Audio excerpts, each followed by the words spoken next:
हमारे भारत में साल भर में कई त्योहार आते हैं जिन्हें हम सब मिलजुल कर बड़े उल्लास के साथ मनाते हैं। इन त्योहारों का अपना पारंपरिक, सांस्कृतिक, शास्त्रीय और खगोलीय महत्व तो है ही, लेकिन इसके साथ साथ आयुर्वेदिक महत्व भी है। मकर संक्रांति का त्योहार पूरे भारत में मनाया जाता है। मकर संक्रांति के साथ ही लोहरी, पोंगल, बिहू यह त्योहार भी इस समय अलग अलग राज्यों में मनाए जाते हैं। इसमें आयुर्वेदिक दृष्टिकोण क्या है, ऋतु का क्या महत्व है, पूजा, दान आदि विधियों का क्या महत्व है, तिल और गुड़ के सेवन के क्या लाभ है, इन सब के बारे में आज हम इस वीडियो में विस्तार से देखेंगे। मकर संक्रांति के दिन सूर्य का मकर राशि में प्रवेश होता है। उत्तरायण और शिशिर ऋतु की शुरुआत होती है। इसी समय नई फसल आती है और इस खुशी में यह त्योहार मनाया जाता है। एक साल में 2 अयन है, उत्तरायण और दक्षिणायन। उत्तरायण के 3 ऋतु है, शिशिर, वसंत और ग्रीष्म, और दक्षिणायन के 3 ऋतु है, वर्षा, शरद और हेमंत।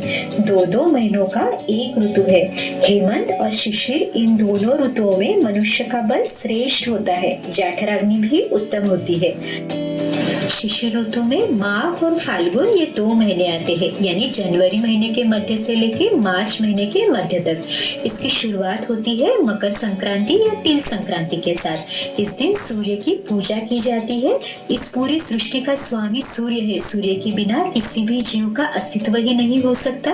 निसर्ग में हर एक जीव अपनी दिनचर्या सूर्य के उदय और अस्त के अनुसार करता है। आयुर्वेद में भी इसका अनन्य साधारण महत्व बताया गया है। मकर संक्रांति में हम सब तिल और गुड़ के लड्डू बनाते हैं और एक दूसरे को बड़े प्यार से देते हैं। मराठी में यह देते समय यह भी कहते हैं, तिलगुड़ घ्या गोड गोड बोला, यानी ये तिलगुड़ लीजिए और मीठा मीठा बोलिए। इससे आपस में स्नेह, अपनापन तो बढ़ता ही है, लेकिन इसका आयुर्वेदिक दृष्टिकोण भी महत्वपूर्ण है। शिशिर ऋतु में बढ़ी हुई ठंडी और हवाओं की रुक्षता शरीर में वात दोष को भी बढ़ाती है। इसे कम करने के लिए तिल के गुणधर्म बहुत महत्वपूर्ण है। आचार्य चरक संहिता के 27वें अध्याय में तिल के गुण बताते हैं। वो कहते हैं, स्निग्धोष्णो मधुरस्तिक्त कषायः कटुकस्तिलः त्वच केशस्य बल्यस्य वातग्नः कफ पित्त कृत, यानी तिल के स्निग्ध उष्ण गुण वात शमन का कार्य हमें इस ऋतु में मदद करता है। गुड़ भी हमारे लिए बहुत अच्छा है। आचार्य वाग्भट ने पुराने गुड़ को हृदय के लिए प्रिय और पथ्य बताया है। आचार्य चरक ने गुड़ को मज्जा, रक्त, मेद और मांस धातु को बढ़ाने वाला बताया है। तिल और गुड़ को साथ में सेवन करने की जो प्रथा है, यह बहुत उत्तम है। यह हमारे शरीर को ठंडी में स्निग्ध बनाए रखने में मदद करती है, शरीर का तापमान स्थिर बनाए रखती है, हमारे शरीर की रोग प्रतिरोधक शक्ति को बढ़ाती है, रक्तवर्धक है, जोड़ों के दर्द के लिए भी फायदेमंद है, और सबसे बड़ी बात यह है कि यह बहुत ही स्वादिष्ट है।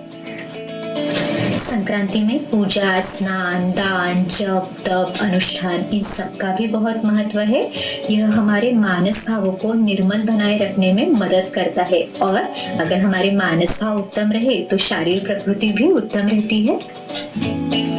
संक्रांति में पतंग उड़ाने की भी प्रथा है। आचार्य चरक इस ऋतु में युक्ति पूर्वक सूर्य की किरणों का सेवन यानी धूप सेवन करने की सलाह देते हैं। पतंग उड़ाते समय मन भी प्रफुल्लित रहेगा और धूप भी मिलेगी। तो आप भी यह